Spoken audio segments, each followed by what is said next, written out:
피카 영원 사이트 운영자 우리입니다. 이 시간에는 우주평화유지 프로그램 16편 중에서도 25부 아담이 선악과를 먹기 전에는 영광으로 영생에 가는 환경이었으나 선악과를 먹고 난 이후에는 인류는 죽음으로 가게 되는 인생의 역사가 시작되었을 때 하나님께서는 구원제도의 성막제도가 시작되게 되었습니다. 이 구원제도인 성막제도는 인류를 위한 구원의 제도인데요. 구원의 제도를 가동시키지 않아도 되는데 선악과를 먹게 해서 구원의 제도가 가동할 수밖에 없게 한 그 원인 제공을 한 것은 루스벨입니다. 루스벨은 셋째 하늘에 살고 있었는데요. 하나님의 보좌에 영원에 가는 생명의 빛을 등짐으로써 하나님의 우주 영존법을 거부함으로써 하늘의 천사의 3분의 1을 데리고 지구로 내려오게 됐습니다. 이사야 14장 12절에 보면 너 아침의 아들 계명성이요 루스벨은 하늘나라에 있을 때 하나님의 측근에서 하나님의 우주를 유지하는 데에 함께 뜻을 같이 한 천사인데요. 어찌 그러한 천사가 하늘에서 땅에 떨어졌는지 너희 얼굴 엎은 자여 어찌 그리 땅에 찍혔는고 안타까워하시는 말씀이 기록되어 있습니다. 사단이 이 땅에 와서 승리하고 이 땅의 통치권자가 된 신이 된 것을 욥기 1장 6절에서 7절에는 기록하고 있습니다. 우주에 있는 하나님의 아들들이 하나님 앞에 총회에 모였을 때에 지구를 대표해서 사단이 그들 가운데 왔습니다. 아담이 가야 할 자리를 사단이 차지하게 된 것은 지구의 영원에 가는 환경에서 인생의 환경, 사단이 지배하는 환경으로 바뀌게 되었다는 것을 의미합니다. 사단은 아담과 하와에게 하나님의 영생가게 하는 법을 성층권 물층에 두셨는데요. 입법화시키셨는데 이 영존하는 법을 거부하는 영혼불멸설을 주장하게 되었습니다. 창세기 3장 1절에서 5절에 보면 뱀이 여자에게 물어 가로되 하나님 참으로 너희들로 동산 모든 나무의 가시를 실과를 먹지 말라 하시더냐. 뱀이 여자에게 이르되 너희는 결코 죽지 아니하리라. 하나님과 같이 되어 선악을 알 줄을 너희가 하나님이 아심이니라. 계속적으로 먹어도 죽지 않는다는 영혼불멸설을 주장하게 되었습니다. 원래 이 뱀은 대화를 이렇게 언어로 표현하지는 않았는데요. 여기에 사단이 들어가서 하와에게 지속적으로 선악과를 먹게 했습니다. 이 동산 중앙에 있는 나무의 실과의 선악과를 먹으면 하나님의 우주 영존법인 하나님의 영광을 등지게 되는 법이기 때문에 하나님의 성층권에 있는 하나님의 빛이 물러감으로써 지구에는 하나님의 빛으로 비춰야 지구는 영생 가는데 태양빛이 비치게 됨으로써 인생이 시작되는 시간이 되었으며 지구는 초자연 환경에서 자연 환경으로 바뀌게 되었는데요. 창세기 2장 7절로 사단은 뱀에 들어가서 하와에게 죽어도 죽지 않는다라는 영혼불멸설을 최초로 설명하게 되었습니다. 설교하게 됐는데요. 하나님이 사람을 흙으로 지으셨을 때는 하나님이 흙으로 지으시고 생기를 그 코에 불어넣으신 사람이 생명이 된지라 하는 이 생명은 지금처럼 우리 인류처럼 이러한 현상에서 겉으로 빛으로 옷을 입은 상태를 의미합니다. 흙을 지으셔서 생기를 불어넣으니까 생명이 된 것은 생물에다 하나님의 빛으로 옷을 입은 상태, 즉 영생자의 상태를 생명이라고요. 지금은 아담이 선악과를 먹은 이후부터는 하나님의 빛으로 옷을 입은 이 빛이 물러감으로써 사람은 흙에서 생기가 있어서 사람이 되어서 인생자가 되어 있습니다. 하와에게 불법을 행하도록 선악과를 먹게 해서 영혼불멸설을 주장하게 되어서 성공을 하게 됩니다.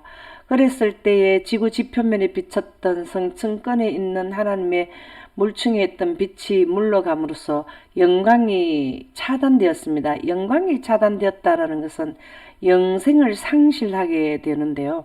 그래서 그 이후에는 초자연 환경에서 자연 환경으로 환경이 바뀌게 되고 태양빛이 직접적인 빛이 되기 때문에 사람들은 이 안에 사는 지구에 사는 사람들은 죽게 되었습니다.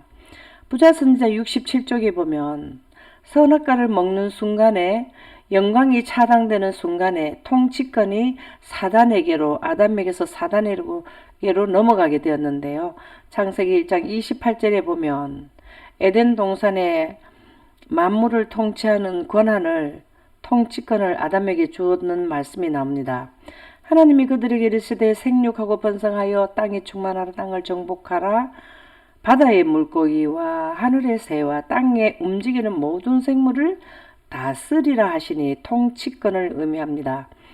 부자선지자 67쪽에 보면 아담은 창조될 때에 지구를 통치할 지위에 세워졌으나 유혹에 굴복함으로 선악과를 먹음으로써 그는 사단의 지배 아래에 들어갔다. 누구든지 진자는 이긴 자의 종이 되는 것이죠. 사람이 사단의 포로가 되었을 때 그가 가졌던 통치권은 그의 정복자에게 넘어가게 되었습니다. 그래서 사단은 지구 세상의 신이 되었습니다. 그래서 영광이 차단되니까 이제 영생에서 인생으로 옴으로써 스가랴 6장의 인류를 죄가 들어온 지역에 대한 회복하는 프로그램인 구속의 대경륜이 평화의 의논이 이제 가동되는 시점이 되게 된 것입니다.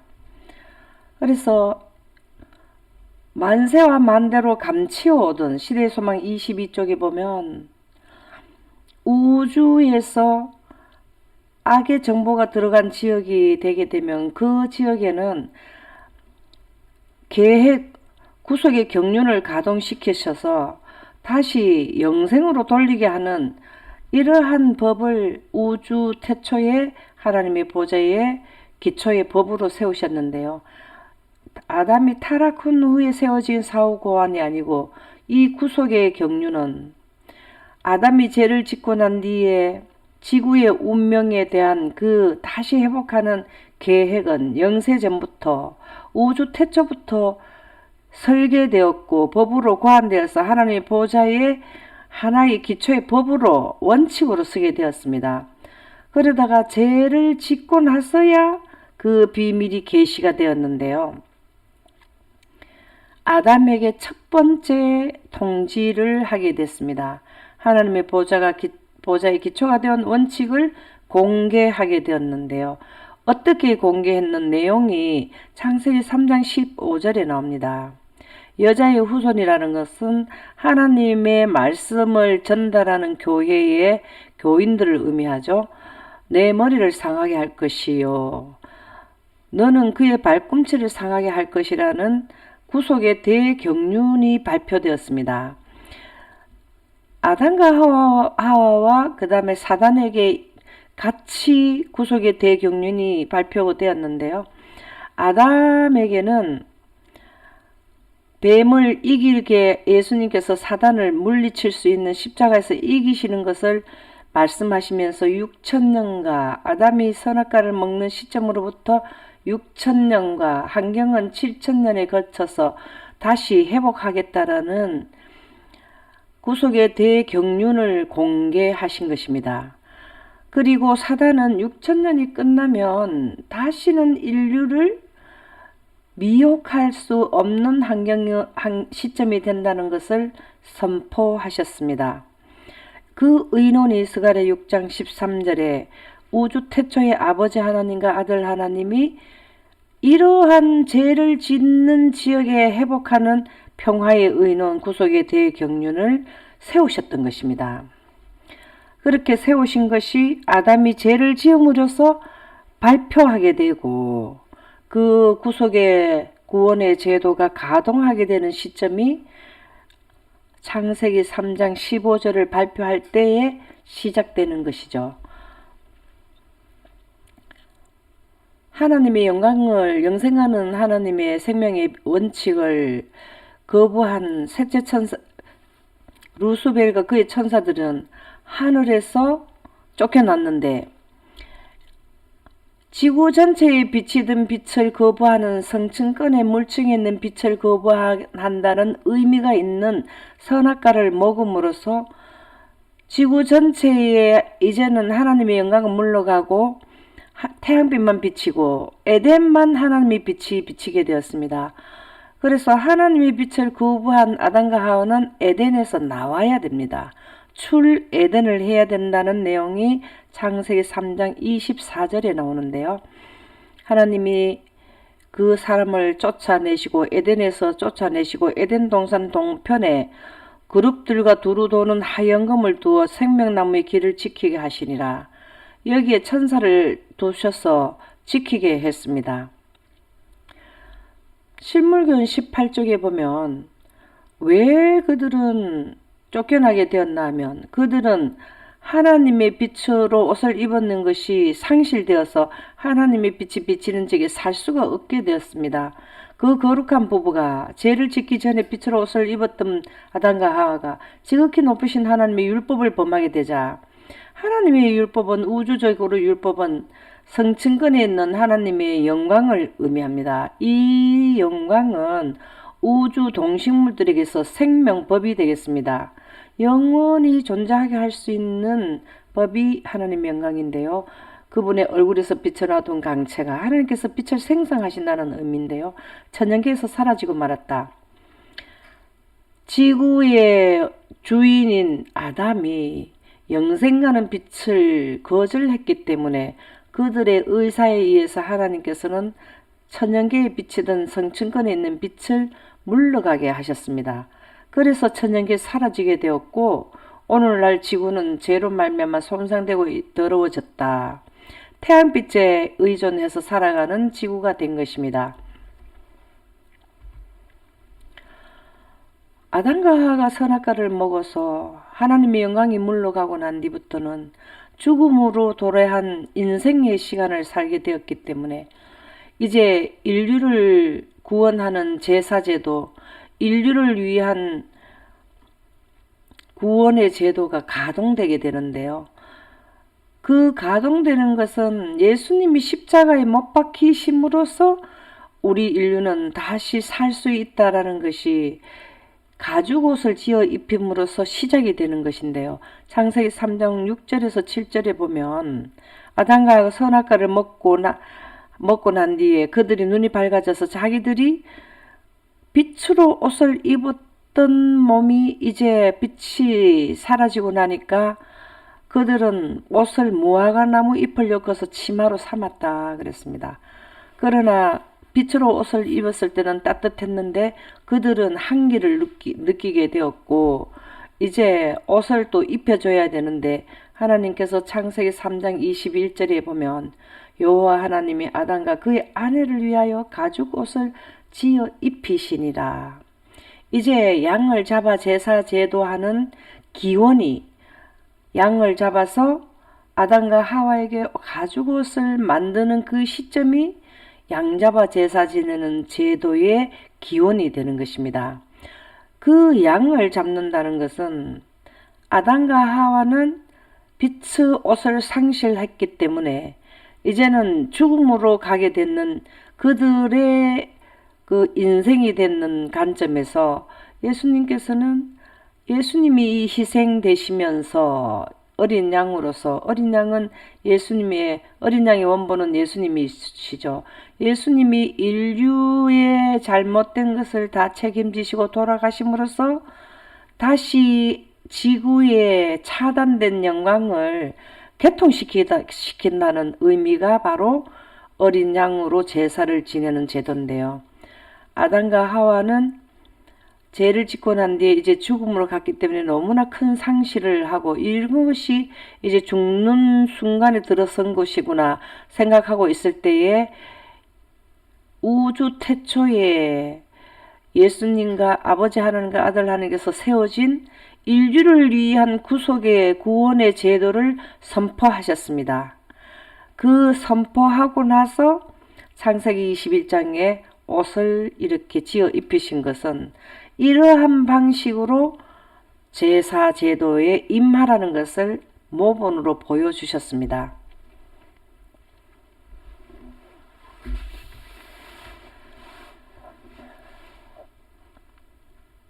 아담의 후손은 아담과 예수님과 함께 약속한 그 구속의 제도, 죽음에 도래한 인류는 6천년의 대구속의 경륜의 시간을 예언하고 경고하고 예언이 성취되고, 이러한 예수님이 십자가에 못 박히시는 이러한 모든 것이 전부 다 그 제도를 인정하고 따르겠다는 약속했는 표시가 양을 잡아 제사 지내는 건데요. 그 제사 제도를 어디서 했냐면 에덴 동산 입구에서 하게 된 것입니다.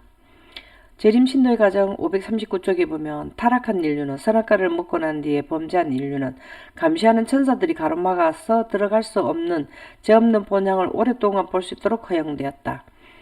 에덴 동산에는 들어갈 수가 없습니다. 왜냐하면 에덴 동산 입구에 천사가 불칼을 가지고 서가 절대로 들어가지 못하게 합니다. 그리고 거기 들어갈 수도 없습니다. 그룹 천사가 감시하던 나그네 문에는 하나님의 영광이 나타났다. 영광을 거부한 자들은 영광이 있는 집에 들어갈 수가 없습니다. 아담과 그의 아들들은 하나님을 경배하기 위하여 여기에 왔다. 에덴 동산 입구에 왔다. 여기서 그들은 그 율법에 순종하겠다고 하는 그들의 서약을 새로이 하였다. 매 안식일마다 양을 잡아 제사 지내는 것은 죽음으로 가는 인류를 구원하는 예수님이 십자가에 못 박히는 것을 상징하는 제도를 계속해서 지속적으로 하게 된 것입니다. 매 안식일 날 그들은 그 언약을 지키겠다는 서약을 새로이 하게 되었습니다. 지구 전체는 이제 태양빛만 비치고요. 에덴 동산 남북한만한 땅덩어리 1.4배 되는 지역만 하나님의 영광이 거기에 비치게 되었습니다. 모세로부터 성막을 지어서 1500년 동안 성막 제도가 계속해서 1500년 동안 이어진 그 시발점이 어디서 나왔냐면 에덴 동산 입구에서 아담으로부터 시작되었습니다.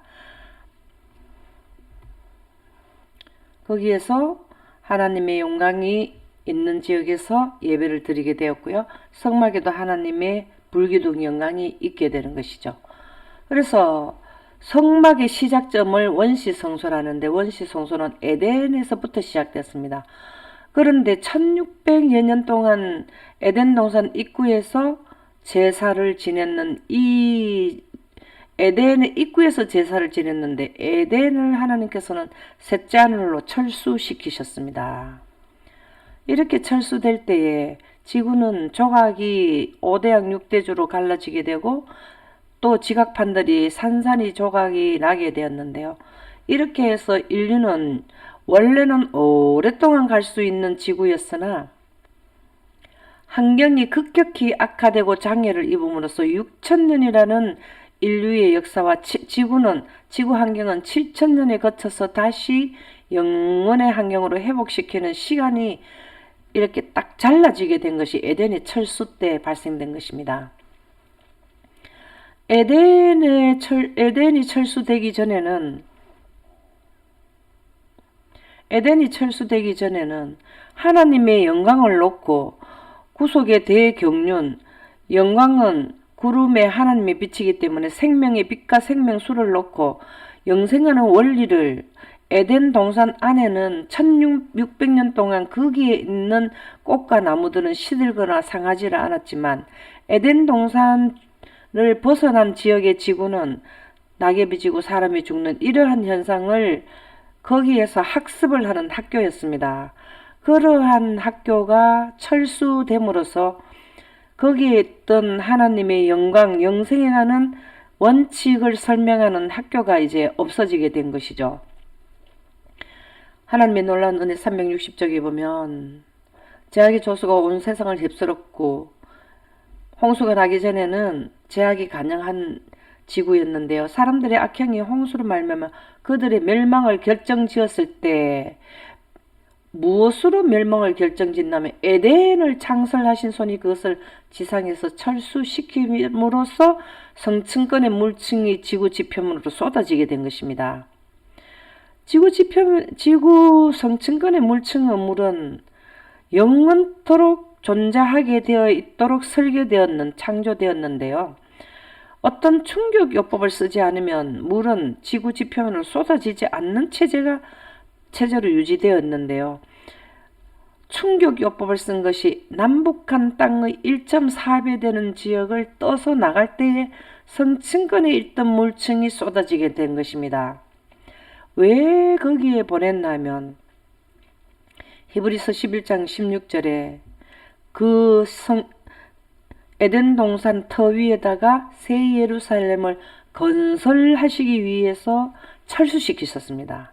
새 예루살렘 성을 건축한다는 것은 성막 제도의 처책한 봉사를 의미하게 되는데요. 그래서 새 예루살렘을 철수시킴으로써 홍수가 나게 되고 인류와 지구 환경의 수명이 정해지게 된 것입니다. 성막 제도는 모세로부터 성막을 지어서 1500년 동안 이 제도가 건축물 안에서 했고요. 성막 제도가 세워지기 전에는 약 1600년 아담이 하나님의 빛을 등지고 선악과를 먹고 난 뒤에 한 1600년 정도, 약 1600년 정도는 에덴 동산 입구에서 예배를 드렸습니다. 처음에 하나님께서 창세기 1장 1절에 하늘과 땅을 창조하셨을 때의 환경은 성층권, 여기는 대기권이고요. 성층권 궁창 위에 물층을 만드셔서 성층권의 물층에다가 하나님의 빛을 전반사시키셔서 영원에 가는 환경으로 만드셨으나 선악과를 먹고 난 뒤에는 이 영광이 하늘의 성층권에서 물러가게 되었습니다. 그래서 지금과 같이 태양이 비치는 환경이 되었고요. 에덴이 철수됨으로써 여기에 있는 물층이 쏟아져 내려왔는데요. 이때 당시에 영광이 물러간 지구 전체에 물러간 영광을 에덴 동산 남북한만한 땅덩어리 1.4배 되는 에덴 동산에만 이 빛이 비치도록 했습니다. 그래서 여기에 성층권에 있는 물층의 영광이 이동을 해서 여기만 남게 되었고요. 그래서 이 영광을 인류에게 학습시키도록 에덴의 입구에서, 동쪽 입구에서 안식일마다 예배를 드리면서 제단에다가 양을 잡아 제사 지내는 것은 구속의 대경륜의 하나님의 예언을 그들은 따르는 것입니다. 그래서 부조화 선지자 47쪽에 보면 아담과 하와는 생명나무에 자유롭게 접근하였다. 죄를 짓기 전이죠. 아무런 죄의 흔적이나 죽음의 그늘이 이 아름다운 창조를 훼손하지 않았다. 선악과를 먹기 전에는 에덴 동산이 그들이 거쳐있기 때문에 자유로웠습니다. 그러나 선악과를 먹고 난 뒤에는 출에덴을 하게 되었습니다. 그런데 에덴을 이제 하늘로 또 다른 구속의 대경륜을 이루기 위해서 에덴 동산이 필요하기 때문에 하늘로 가져가셨는데요. 그러면 영원에 가는 정보와 원리를 인류에게 설명할 길이 없게 된 것입니다. 환경에 나타나지가 않게 되었는데요. 지구 전체에 비칠 때는 지구 전체가 초자연 환경이었으나 에덴 동산에만 영광이 남게 되었을 때는 우주적으로 볼 때 환경에 초자연 환경을 이루는 가장 작은 초미니 초자연 환경이 에덴이었습니다. 그러나 이 에덴이 가고 난 뒤에부터는 여기에 있던 하나님의 영광을 성소로, 지성소에 하나님께서 두 번째 칸에 여기에다가 넣어두셨습니다. 다시 말해서 이 성막은 에덴 동산의 축소판이고 에덴 동산만 빛이 나는 지구는 원래는 지구 전체에 비쳤다라는 것을 에덴 동산만 비치게 하는 지구 전체의 초자연 환경을 축소시켰는 것이 에덴이 되겠습니다. 에덴도 초미니 초자연 환경이었는데 여기에는 더 작은 성막은 에덴 동산보다 더 작은 초자연 초미니 환경이 성막이 되겠습니다. 출애굽기 26장 7절에서 14절에 보면 이 성막에는 덮개를 4개의 종류로 덮개를 씌웠습니다. 맨 처음에 덮개, 그 다음에 덮개, 그 다음에 덮개, 마지막에는 해달의 가죽으로 만든 덮개를 씌웠는데요.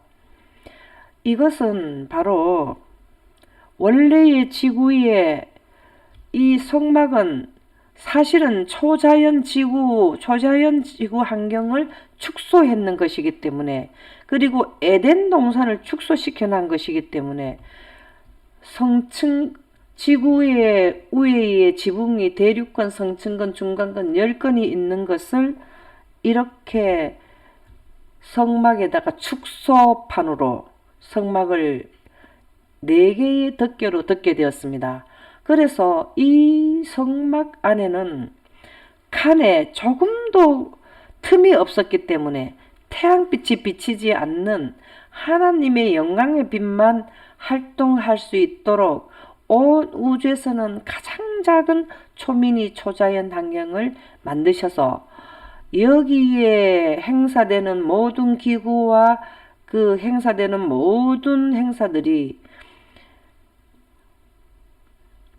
성막 제도에 발생되는 모든 내용들은 구속의 대경륜을 통해서 영원에 가게 된다라는 것을 우리에게 교육하는 학습장이 바로 성막이 되겠습니다.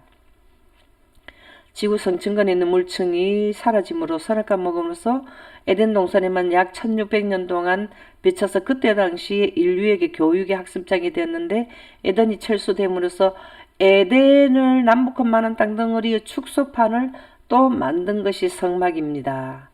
그래서 이 성막은 결국은 초자연 환경이었던 에덴과 지구 전체의 영원에 가는 시스템과 다시 영원으로 돌아가게 하는 데는 구속의 대경륜을 통해서 간다라는 내용이 함축되어 있는 것이 성막 제도가 되겠습니다.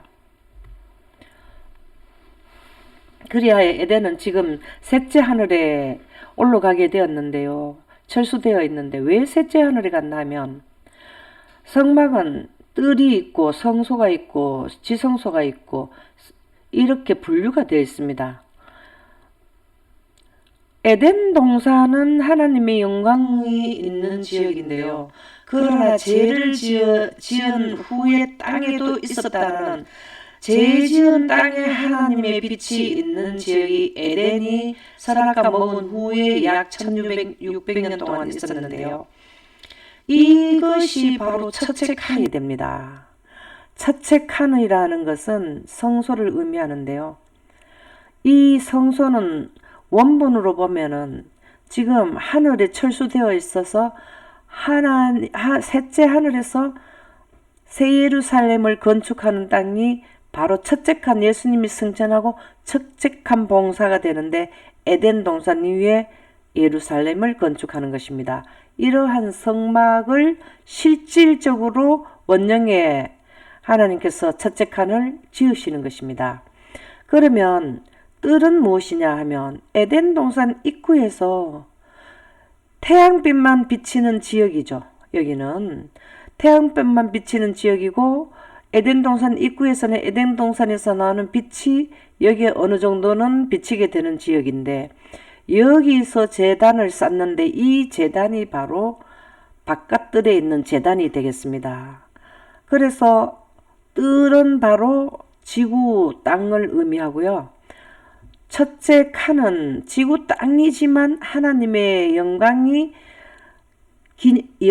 있는 지역을 의미합니다. 여기에 첫째 칸은 지성소와 성소를 가로지르는 휘장이 있는데 휘장 위에 천정하고 있는 거기에 틈을 통해서 지성소에 있는 하나님의 영광이 첫째 칸으로도 일부는 넘어옵니다.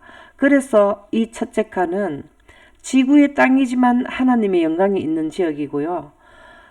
지성소는 성층권의 물층에 하나님이 있는 두째 칸 성층권의 물층을 새키나 빛이 영광이 있는 지역을 두 번째 칸이라 그렇게 생각하시면 되겠습니다. 부조화 선지자 62쪽에 보면 하나님의 영광이 그룹 천사들이 경배하는 나그네 문에 나타났다. 여기에 나그네 문에 나타났는데요. 죄를 짓고 난 뒤 철수될 때까지 약 1620년 동안 지구에 있어서 오랫동안 무죄한 시대의 집, 이 안에 있는 꽃과 나무와 모든 풀들은 1600년이 지나도 상하거나 새거나 썩지 않는 무죄한 시대의 집을 약 1600년 동안 바라보게 되었습니다. 그런데 들어갈 수는 없는데요. 왜 그러냐면 영광이 있고 천사들이 불칼을 가지고 지키고 경비를 하고 있었기 때문에 못 들어갔습니다. 여기에 있었던 하나님의 영광이 그룹 사이에 나타났습니다. 지성소 안에 시은자 위에 두 그룹이 있는 천사가 있는 그 사이에 영광이 나타났다라는 것입니다. 그것이 바로 지성소가 되는데요. 에덴 동산에 비쳤던 영광이 이제 어디로 가나 하면은 지성소에 옮겨 놓으셨습니다. 에덴 동산에 있었던 이 빛은 지구 성층권에 있었던 빛이 여기에 남게 되었고 에덴 동산이 철수됨으로써 그 영광이 지성소로 가게 되어서 그래서 이 성막 전체는 사실은 원래의 초자연 환경인 지구와 죄를 짓고 낳는 지구를 축소한 축소판이 바로 성막이 되겠습니다. 그래서 첫째 칸은 바로 에덴 동산이 되겠습니다. 지금 현재 4개의 층이 대륙권, 성층권, 중간권 10건인데요. 여기가 두 번째 칸 지성소가 되겠고요. 그 다음에 에덴 동산은 첫째 칸이 되겠습니다. 대륙권, 성층권, 중간권 10건은 바로 옛날에 이렇게 회복 있었다라는 것을 성막을 통해서 이 제도에 회복되려면 6천년의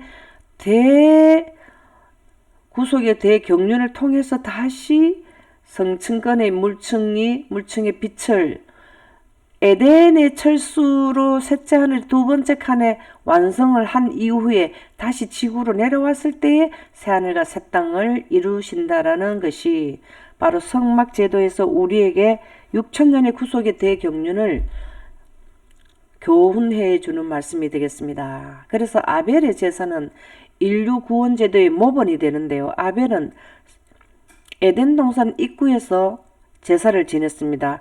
아벨은 양을 치고 가인은 농사 짓는 자인데 아벨은 예수님의 희생의 공로인 어린 양의 원본이 되신 예수님을 통해서 우리가 구원받는다는 것을 그대로 약속을 지켜서 제사를 지냈고요.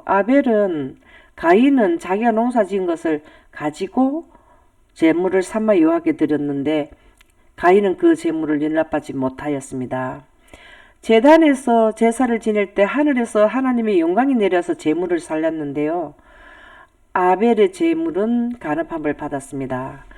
부자선자 72쪽에 보면 가인과 아벨은 종말 때까지 세상에 있을 두 부류의 사람들 대표한다. 6천년의 구속의 대경륜 예수님의 희생의 공로를 통해서 구원을 받게 된다라는 인류에게 구속의 제도를 인정하는 예배와 자기가 노력해서 하늘나라에 갈 수 있는 농사 지은 것으로 제단을 쌓는 그러한 자들이 두 부류가 지구 세상의 끝까지 두 부류가 있다라는 것이죠. 한 부류는 죄를 위하여 지정된 희생을 이용하지만 다른 부류는 자신들의 공로를 감히 의지한다. 정결케 하는 피를 받아들이지 않으면 그들은 정죄 아래 있게 된다. 죄 아래 있게 된다라는 것입니다. 그들이 죄의 속박에서 노임을 받을 수 있는 다른 길은 아무 데도 없다. 예수님의 희생의 공로를 통해서 예수님의 십자가에 못 박힘으로써 6천년의 대구속의 경륜이 이루는 중심이 십자가가 되겠습니다. 그 제도를 모형의 제도의 성막에다가 그 교훈을 주시기 위해서 성막 제도를 두셨던 것입니다. 그래서 인류를 구원할 수 있는 구조, 구원 제도가 성막 제도가 되겠는데요. 그러면 성막은 어떻게 이루어졌는지를 상세히 보도록 하겠습니다. 뜰이 있고요. 이것은 에덴의 입구에서 제사 지내는 지구를 의미하죠. 그 다음에 성소라는 것은 첫째 칸이라는 에덴 동산을 이해하시면 되겠는데요. 여기는 지구의 땅이지만 다른 데는 하나님의 빛이 있고 여기에는 하나님 영광의 빛이 적용되어 있는 것을 첫째 칸으로 보시면 됩니다. 이 성소와 지성소 사이에 가르는 그 휘장을 넘어서 지성소의 영광이 일부가 성소 첫째 칸으로 넘어오기도 하거든요. 그래서 여기는 첫째 칸은 원형은 에덴 동산이 되겠습니다. 그리고 두 번째 칸은 조금 전에도 말씀드렸듯이 지구의 시스템 4개의 층의 두 번째 칸의 물층에 하나님이 물을 두시고 하나님의 빛을 거기에 전반사시켰는 이 구조가 셋째 하늘에 하나님이 계시는 그 환경하고 같은 것입니다. 하나님이 계시는 지역은 본점이고 우리는 지점으로 보시면 되겠는데요. 그래서 지성소는 하나님이 계시는 원시 보좌가 되겠고요. 우리 지구로 보면 성층권의 물층이 되겠습니다. 그러면 먼저 뜰에 대해 살펴보겠는데요. 레위기 6장 8절에서 9절에 보면 번제물은 아침까지 제단 위에 있는 이게 제단입니다. 석쇠 위에 두고 제단의 불이 그 위에서 꺼지지 않게 할 것이요. 에덴 동산 입구에서도 아벨이 제사 지내고 아담이 제사 지낼 때는 하늘에서 영광의 불이 내려와서 제물을 살랐는데요. 부자선지서 349쪽에도 그 말씀을 하고 있습니다. 여기에 제단에 제물을 두면은 제단 단 위에 불은 하나님께서 붙이시고 신성하게 보존되었다. 부자선지서 746쪽에도 예를 들어 말씀해 주셨는데요. 선지자의 지시를 받아 다윗은 그 산에 올라가 여호와께 제단을 쌓고 번제와 화목제를 들어 여호와께 아뢰었더니 여호와께서 하늘에서부터 번제단 위에 불을 내려 응답하였다. 여기에 번제단에 나오는 이 불은요, 에덴 동산에 비쳤던 하나님의 영광의 불이고 성층권의 물층에 있었던 하나님의 영광이 나타나서 이 제물을 살루게 되는 것입니다. 이 내용은 번제단의 제물은 예수님이고요. 예수님으로 인해서 우리 인류가 이 빛이 들어오면 죄가 사하게 되는데요. 인류의 죄를 사할 수 있게 되는 예수 그리스도의 십자가를 통해서 영원에 가는 빛이 아담이 선악과를 먹음으로 차단된 것을 개통시킨다라는 의미를 6천년의 대구속의 경륜, 우리 인류에게 구원의 제도를 두신 이 제도를 우리에게 설명해 주시는 것이 되겠습니다. 그러면 뜰에 있는 제단에 제물을 살리는 것을 영광으로 우리가 이해되었고요. 그러면 여기에 뜰에는 또 하나의 물두멍이 있습니다. 이 물두멍에 대해서 알아보도록 하겠습니다. 물이라는 것은 예수 그리스도께서 부활하심으로 말미암아 예수님이 돌아가시다 부활하신 것은 가브리엘 천사가 타고 온 영광 가운데서 구름 가운데 있는 하나님의 생명의 빛이 예수님에게 적용됨으로써 예수님이 살아나신 것이거든요. 그래서 이 제단에 있는 영광이 내려오는 불과 이 물은 물하고 불이 합치게 되면은 바로 뭐가 되나? 구름에 하나님의 빛이 입사되는 것과 같은 영광을 의미하게 됩니다. 그래서 물하고 이 빛은 부활을 의미하는데요. 이제 너희를 구원하는 표가 된 것이고 침례라. 물은 우리를 침례 받을 때 예수님은 성령이 임하게 되었는데요.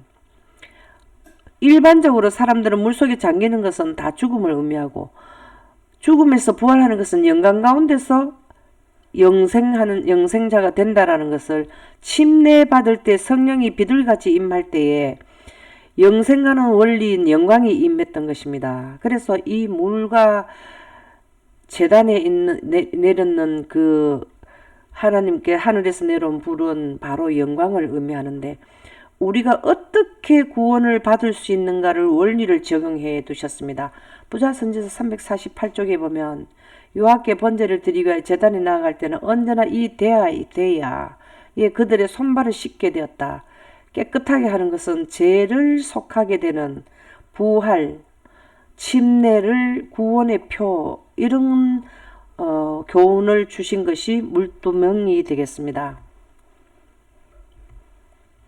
그러면 뜰에 대해서는 말씀을 드렸고요. 이제 첫째 칸에 대해서 말씀드리도록 하겠습니다. 첫째 칸은 이 모형은 이렇게 되어 있지만 원형은 에덴 동산을 보시면 되겠습니다. 에덴 동산에는 두루 도는 하얀검이 있어서 하나님의 영광이 비쳤는데요. 그 영광을 7 촛대를 통해서 하나님의 영광을 소개하고 있습니다. 스가랴 4장 2절에 보면 그 등대에 7 등잔이 있으며 첫째 칸에 7 등잔이 있는데요. 그 등대 꼭대기 등잔에는 7 간이 있고, 그리고 7 간에 여기에는 촛대에 빛이 나오게 되는데, 이 7이라는 것은 스가랴 4장 10절에는 온 세상에 두루 행하는 여호와의 눈이라 그랬습니다. 여호와의 눈이라는 것은 우리가 세상을 보는 것은 빛과 공기가 있어야 보는데요. 이 여호와의 눈이라는 것은 바로 세상을 보게 할 수 있는 조건이 빛입니다. 그래서 이 빛을 의미하는데요. 빛이 구름에 입사되게 되면 가시광선이 나오게 됩니다. 가시광선의 기본 3색은 빨강, 초록, 파랑인데요. 이 세 색이 조합을 하게 되면 무지개 색깔이 나오게 됩니다. 그래서 계시록 5장 6절에 보면 7 눈이라 그랬습니다. 7 눈이 바로 빛은 하나님의 빛은 불가시광선과 가시광선이 있는데요. 가시광선인 영광은 가시광선입니다. 물을 통과하게 되면 빛은 가시광선만 나오게 되는데요. 바로 빨주노초 파남보 7 이 눈은 온 땅에 보내심을 입은 하나님의 7 영이라 그랬습니다. 7 영이라는 건 7 빛을 의미하는데요.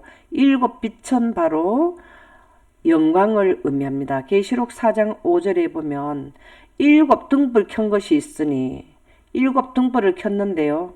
바로 하나님의 보좌는 물인데 물에 하나님의 빛 자체신 분이 앉으시면 7 영이 무지개가 나오게 된다라는 것을 의미합니다. 이러한 첫째 칸의 이 영광이 에덴 동산에 두루 도는 하얀검으로 있었습니다. 그래서 7 촛대는 에덴 동산에 있었던 하나님의 영광, 성층권에 있었던 하나님의 영광을 여기에 우리에게 영생가는 원칙, 하나님의 우주법을 소개하고 있습니다. 좀 더 자세히 보면은 첫째 칸 7 촛대의 불은 하나님의 영광이라고 에스겔서 1장 26절에서 28절에는 말씀하고 있습니다. 머리 위에라는 우리 지구에 있는 사람들이 머리 위에는 궁창, 대기권이 있고요. 이 대기권 위에 하나님의 보좌가 있다고, 궁창 위에 하나님의 보좌가 있다고 기록되어 있습니다. 그 모양이 남보석 같고 하나님의 영광의 기본 3색, 가시광선의 기본 3색은 파랑, 초록, 빨강인데요. 남보석은 파랑을 의미합니다. 내가 보니 그 허리 위의 모양은 단새 같아서 그 속과 주위가 불 같고, 내가 보니 그 허리 아래의 모양도 불 같아서 사방으로 강체가 나며, 사방 강체의 모양은 사방이라는 것은 어라운드, 주위 전체를 의미하는데요. 비 오는 날 구름에 있는 무지개 같으니, 하나님이 보좌에 앉으시게 되면은 7 영, 빛은 영은 빛인데요. 7 영, 7가지 색깔이 빛이 무지개가 되겠습니다. 바로 가시광선, 영광을 의미하는데요. 이는 여호와의 영광의 형상의 모양이라, 무지개를 여호와의 영광의 형상의 모양이라고 표현하고 있습니다. 그래서 첫째 칸에 7 촛대는 하나님의 보좌의 영광을 이해하도록, 교육하도록 두셨는 것입니다. 그러면 떡상에 대해서 살펴보도록 하겠습니다. 출애굽기 25장 30절에 보면 여기는 늘 항상 내 앞에 떡상을 차려놔라 그랬는데 이 의미를 살펴보는데요. 이 요한복음 6장 51절에 보면 나는 하늘에서 내려온 산떡이니 사람이 이 떡을 먹으면 영생하리라. 예수님의 주시는 말씀으로 우리가 영생하게 된다는 건데요.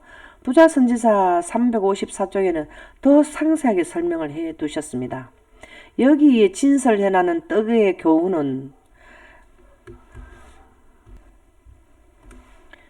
부자선지자 354쪽에 보면 이 진설병 떡은 영적 양식과 육신의 양식 모두를 주께 의존하는 것을 교훈으로 하시기 위해서 진설하셨습니다.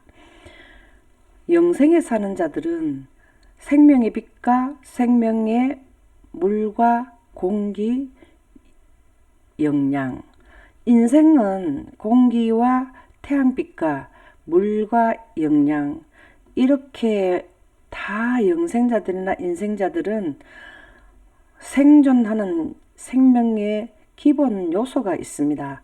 그것은 다 하나님께로부터 주께로 의존한다는 것을 여기에 진설병을 통해서 우리에게 교훈을 주고 있습니다. 그리고 또 그리스도의 중보를 통해서만, 십자가를 통해서만 그것을 받는다는 것을 인정하는 표였다.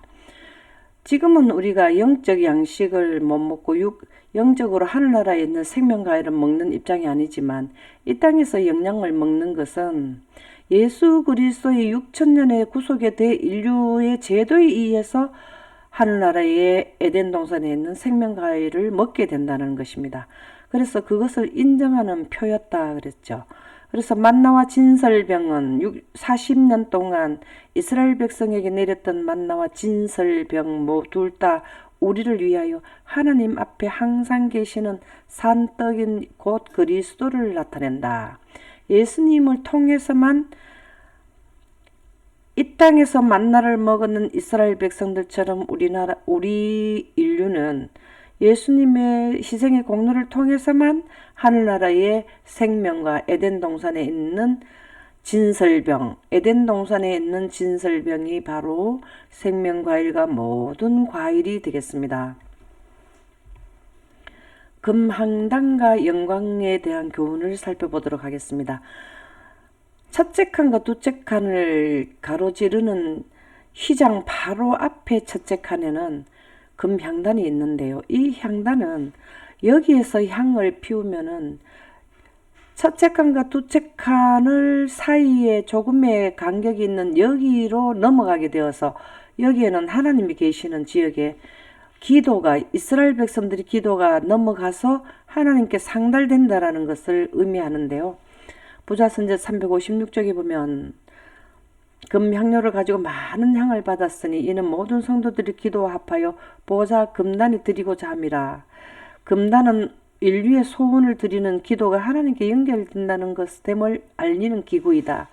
이것은 우리는 지금 모형에서는 이러한 제도에 의해서 금향단의 향을 피워서 지성소로 넘어가게 하는 제도로 그들의 염원을 이루게 되지만 지금 현재 우리 인류는 예수님 이름으로 기도를 드리면 예수님 이름은 하나님의 빛인데 하나님의 빛은 영생의 에너지이기도 하고 온 우주의 통신체제이기도 한 이 하나님의 이름으로 기도를 하게 되면 이 향단에서 향이 지성소로 넘어가서 하나님께 상달되듯이 우리의 기도는 예수님의 이름으로 기도드리는 이 제도에 의해서 하나님께 보좌에 우리의 기도가 올라간다라는 것입니다. 계시록 8장 3절에서 4절에도 그 내용이 있는데요. 다른 천사가 와서 제단 곁에 서서 금향료를 가지고 많은 양을 받았으니 계시록 8장 3절에서 4절의 이 기록은 셋째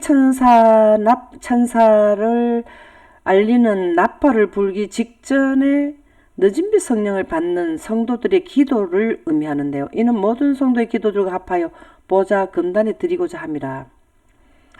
향연이 성도의 기도와 함께 천사의 손으로부터 하나님 앞으로 올라가는지라. 우리의 기도는 여기에서 드리는 이 향이 지성소로 넘어가게 되게 되는 것처럼 우리가 기도를 예수님 이름으로 기도하게 되면 셋째 하늘에 상달하게 된다라는 것을 향단의 향로를 통해서 우리가 향기를 통해서 이해하게 된 것입니다. 그러면 이제 첫째 칸과 두째 칸을 이렇게 막는 휘장에 대해서 알아보도록 하겠습니다.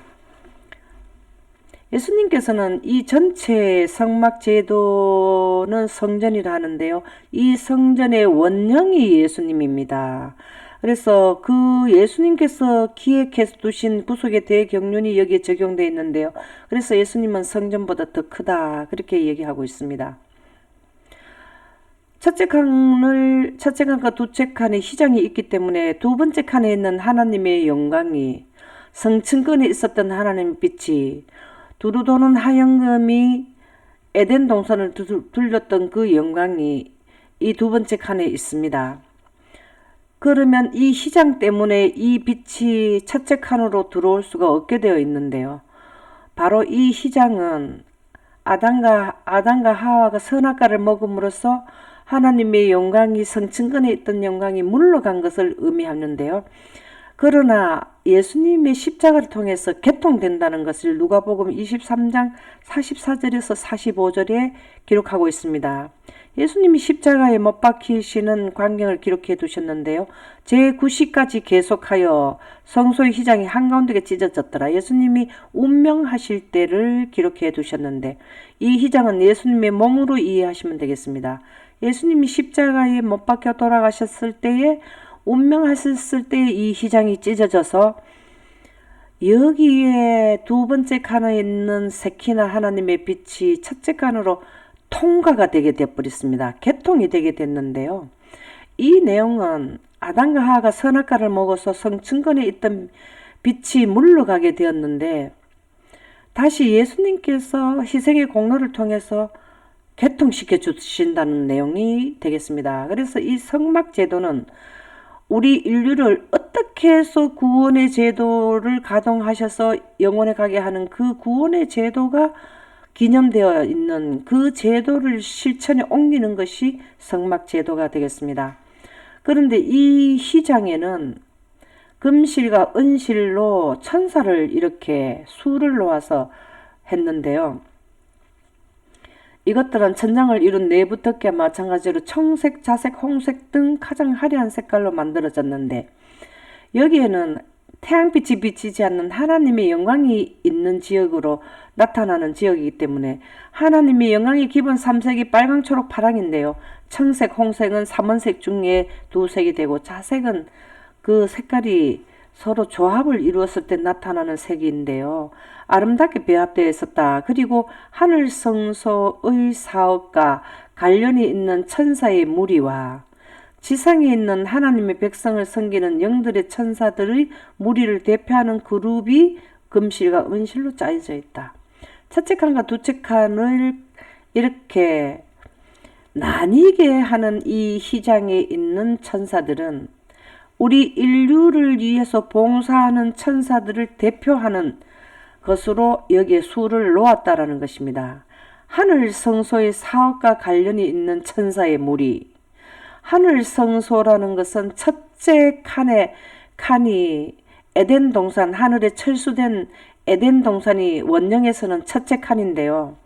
하늘 성소 사업에 관련이 있는 것은 새 예루살렘을 건축하는 데 봉사하는 천사를 의미합니다. 그리고 성소 봉사를 새 예루살렘을 건축하는 첫째 칸 봉사, 예수님이 십자가에 못 박히시고 부활하셔서 40일 만에 부활하셔서 첫째 칸 봉사를 하셨는데 에덴 동산 위에 새 예루살렘을 약 1800년 동안 건축하셨습니다. 거기에 봉사하는 자들을 대표하고 지상에 와서 우리를 도와주는 천사들을 대표해서 기념해서 여기에 수를 놓았다라는 것입니다. 휘장에 있는 천사와 휘장에 주는 교훈을 살펴보았습니다. 그러면 이제 두 번째 칸으로 들어가겠습니다. 이 두째 칸은 성층권의 물층에 하나님의 빛이 있었던 그것을 의미하며, 지구로 보면 그렇고요. 셋째 하늘로 봐도 궁창 위에 성층권에 하나님의 보좌가 있다고 에스겔에서 1장에서 나왔습니다. 그러면 거기에는 하나님의 셋째 하늘의 중심에는 하나님의 보좌가 있는데요. 두 번째 칸의 중심에는 법궤가 있습니다. 이 법궤 위에 영광이 있는데요. 이 영광은 하나님의 빛입니다. 그러면 원본으로 보면은 이 법궤는, 궤는 나무로 되어 있지만 이 궤는 하나님의 보좌인 원형은 물을 의미하게 됩니다. 하나님의 빛이 물에 앉게 되면 영광이 나오는 것을 원본으로 보면은 그렇게 되는데, 그 원본을 축소해서 이렇게 지성소의 법궤를 만드신 것이죠. 우주적으로 볼 때는 법은 빛입니다. 영생가는 생명의 법은 하나님의 창세기 1장 3절이 빛이고, 그 빛이 구름에 있는 것을 세키나 영광, 그렇게 하는데, 그것은 바로 영생가는 길이 되겠습니다. 여기에 있는 두 번째 칸에 있는 하나님의 영광은 우리를 영생가게 하는 길이 되겠습니다. 그것을 모형의 성막에 있는 법궤 안에다가 하나님께서는 두 돌판을 시내산에서 모세에게 주셔서 이 법궤 안에 두 돌비가 들어 있습니다. 이것은 하나님께서 친히 하나님의 율법과 계명을 친히 기록한 돌판을 주셨는데, 여기에 들어가 있습니다. 그러면 이 십계명이 들어가 있는 두 돌비가 있는데요. 거기에는 보좌의, 원래의 하나님의 보좌의 정부의 두 원칙, 하나님의 보좌의 두 기초의 원칙을 여기에 두신 건데요. 그 말씀이 무슨 말씀이냐 하면은, 초기문집 32쪽에 보면 첫째 번 두 돌비에 4개의 계명이 있고, 네 번째 계명은 안식일을 기약하여 거룩히 지키라는 법이 되겠습니다. 또 한쪽에 있는 돌비에는 6가지의 계명이 있는데요. 첫 번째 돌비에 4계명에 있는 쪽이 빛이 더 밝게 빛났고요. 그 4계명 중에서도 4번째 계명인 안식일 계명이 가장 밝게 빛나고 있었다.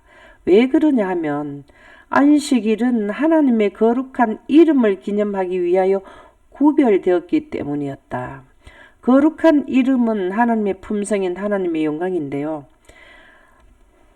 안식일을 예배를 드리라는 것은 창조의 창조의 기념일이기 때문에 그렇습니다. 창조의 기념이라는 것은 하나님의 영광으로 창조를 했기 때문에 안식일에 이렇게 하나님의 영광이 밝게 빛나게 되는데요. 그래서 여기에는 영광은 온 우주의 영존자들에게 생명법이고, 십계명은 지구가 죄를 짓고 난 뒤에 구속의 경륜, 보좌의 두 법 중에 구속의 대경륜법이 성문화된 것이 십계명입니다. 그래서 두 돌비 위에 4번째 계명에 하나님의 우주법이 그 십계명 위에 빛나게 되는 것이죠. 기념되어 있는 것입니다. 그래서 하나님의 보좌에도 두 법이 기초가 돼서 생명의 원칙이 법으로 되어 있는데요. 지성소의 법궤 안에도 이 두 법이 있는 것입니다. 하나님의 영광과 또 인류의 죄를 짓고 난 뒤 번번함으로 추가된 십계명이 두 법이 있게 되는 것입니다. 그래서 우리에게는 보좌의 두 법은 영생하는 데 들어가려면 구속의 대경륜법을 통해서 영생에 들어가게 된다는 이 보좌의 두 기초의 법이 있는 것이 법궤 안에 두 돌비가 되겠습니다. 그러면 법궤 위에 하나님의 영광은 4번째 계명에서 나오는 그 빛의 후광인데요. 이 영광은 하나님이 임재하셨다는 것을 상징하게 되는 것입니다. 부조화 선지자 349쪽에 보면 속죄소라는 것, 죄를 대속하는 것을 속죄소, 시은자라고도 하고 속죄소라고도 하는데요. 세키나 곧 하나님이 임재하심의 현현인 영광의 강체가 여기에 있습니다. 이 모든 것은 인간의 구속을 위한 사업의 중심이 되는 왜 모형의 성막 제도를 구속의 대경륜법을 여기에 두셨나 하면 인간의 구속을 위한 사업의 중심이 되는 하늘에 있는 하나님의 성전의 영광들의 희미한 반영이 지나지 않았다. 우리 지구도 성층권의 물층에 하나님의 빛을 두심으로써 전체가 빛나게 되었는데요. 이 전체의 빛을 다 넣을 수는 없고 희미한 반영이 지나지 않는 영광이 아주 초미니 초자연 환경인 지성소의 안에 시은자 위에 빛나게 되는 것입니다. 이 빛은 원래 죄를 짓기 전에 성층권 물층에 있던 빛이며 지금도 원시 보좌인 하나님의 보좌에 있는 빛이 되겠습니다. 이 빛이 비치게 되면 영생하게 되는데요. 영생할 수 있는 생명의 요소가 하나님의 빛과 물이 되겠습니다. 열왕기상 8장 11절에도 보면 첫째 칸이나 둘째 칸이나 첫째 칸에는 두 번째 칸에 있는 하나님의 영광이 여호와의 전에 가득하게 되고 두 번째 칸에는 하나님의 영광이 전에 가득하고 첫째 칸에는 거기에서 나오는 빛이 일부가 넘어오는 그러한 것이 성막이 되겠는데요. 이 빛은 인간이 가까이 할 수 없는 빛입니다. 이 빛으로 강합성하게 되면 영생하게 되고 상하거나 새하거나 썩지 않는 영생가는 길이 되겠습니다. 그리고 법궤 위에 천사가 있는데요. 이 천사는 하나님이 계시는 원시 보좌에도 하나님이 온 우주를 경영하는 데에 보필하는 천사가 있다는 것을 교훈을 주는 내용이 되겠는데요. 역대하 3장 10절에서 11절에 보면 두 천사의 형상을 새겨 나왔는데 금으로 입혔다 그랬습니다. 셋째 하늘에도 하나님의 천사가 하나님의 보좌에 있다라는 것을 그 축소판, 원령의 축소판인 지성소의 법궤 위에 천사의 형상을 두셨다라는 것입니다. 부조화 선지자 34쪽에도 보면 셋째 하늘에서는 천사들은 하나님을 섬기는 자로서 그분의 의전에 선란한 빛으로 빛나고 그분의 뜻을 실행하기 위하여 신속한 날개로 빨리 날고 있다.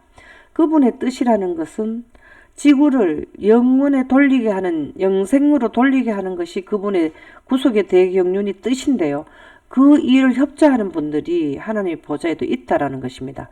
계시록 7장 11절 모든 천사가 보좌와 장로들과 내 생물 주위에 섰다가 보좌 앞에 엎드려 얼굴을 대고 하나님께 경배하여 하나님의 뜻을 행하는 천사들이 하나님의 보좌에 있다는 것을 지성소 안에 축소해서 나타냈습니다. 하늘나라에 대한 시스템을 모형의 제도에도 두셨던 것이죠. 그래서 제사장의 옷은 사실은 원형으로 볼 때는 빛의 옷을 상징하고 있는데요. 예수님은 승천하셔서 첫째 칸 봉사를 마치고 두 번째 칸 봉사 원시 보좌에 하나님의 궁창 위에 있는 하나님의 보좌로 가셔서 지금 제사장의 일을 하고 있는데 멜기세덱의 반차를 쫓아서 영원한 대제사장이 되어서 우리를 위하여 들어가셨다. 우리를 하늘나라의 구속의 대경륜을 이해한 자와 영생의 요소를 원하는 자를 하나님께서 지금 거기에서 조사하고 있는 기간이 바로 멜기세덱의 반차를 또 쫓아서 영원한 대제사장이 되었다라는 것입니다. 레위기 16장 4절에 보면 이 땅에서 모형의 제도에서 제사장들이 옷을 어떻게 입냐면 거룩한 세마포로 속옷을 입고 세마포 고위로 살에 입고 세마포로 띠를 띠며 세마포 간을 쓸지니 이것들은 거룩한 옷이라 물로 몸을 씻고 입을 것이며 시대의 소망 738쪽에 보면 제 세상에서 빨래하는 자가 그렇게 희귀할 수 없을 만큼 가장 흰 세마포 옷을 입으신 분이 예수님이십니다. 대제사장은 우림이라는 우림과 둘림도 있고 흉패 위에 12보석이 있는데요. 이 12보석은 무엇을 의미하냐면 새 예루살렘의 건축물 재료와 같다 그랬습니다. 이 흉패에 있는 보석은 같다고 했는데요. 빛의 옷은 흰색인데요. 흰색은 빨강, 초록, 파랑을 합치게 되면은 흰색이 나오고 펼치게 되면은 빨주, 노초, 파란 7가지 색깔과 여러 가지 색깔로 나타나는 것이 빛의 옷이 되겠습니다. 그래서 여기에 12가지의 보석이 있는 것은 하나님의 빛으로 옷을 입었다라는, 원령에서 하나님의 빛으로 옷을 입었다라는 것을 하늘나라에 있는 모든 존재자들은 빛으로 옷을 입고 이것은 우주를 다니는 우주복이라는 것을 제사장의 의복을 통해서 우리에게 교훈을 주시는 것입니다. 하늘의 영생자들이 입고 다니고 어떻게 영생하는가를 제사장의 옷을 통해서 우리에게 주는데, 그것을 우리에게 사서 입으라 하는 계시록 3장 18절 라오디게에 보내는 기별에 우리에게 이 교훈을 주십니다. 흰옷을 사서 입으라는 겁니다. 이것은 루코스에서 빛의 옷인데요. 모형의 제도에서 입었던 이 그들의 제사장의 옷은 원형, 우리가 하늘나라에 살 때의 빛의 옷이라는 것을 의미하는데, 우리도 우주에 나갈 때 입는 빛의 옷인 우주복을 꼭 사서 입어라 라는 말씀이 벌거벗은 수치를 보이지 않게 하고 라는 흰옷을 사서 입으라는 우리에게 주는 겉면의 말씀이 되겠습니다. 이 흰옷을 사서 입게 되면 영원히 가게 되는데요. 이 영원에 가게 하는 기별이 현대 기별인 셋째 천사 기별 중에서 첫째 천사 기별인 영원한 복음을 가졌다라는 것은 바로 모형의 제도의 제사장이 입었던 옷은 원령에서는 빛의 옷인데 그 빛의 옷으로 우리가 영원히 살게 된다라는 것입니다.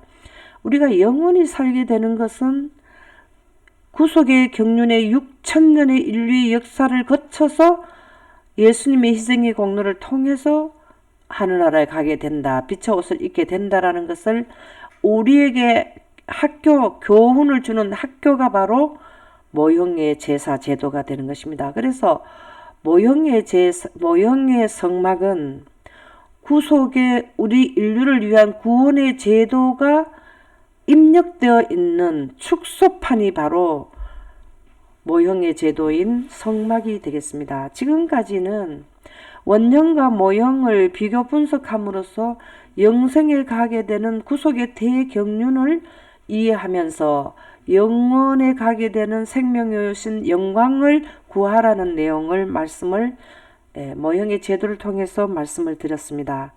다음 시간에는 26부로서 하나님의 영광으로 구원의 제도 중에서도 모형의 제도 중에 절기를 통해서 구속의 대경륜을 이해하는, 인류를 위한 구원 제도를 이해하는 시간을 갖도록 하겠습니다. 감사합니다.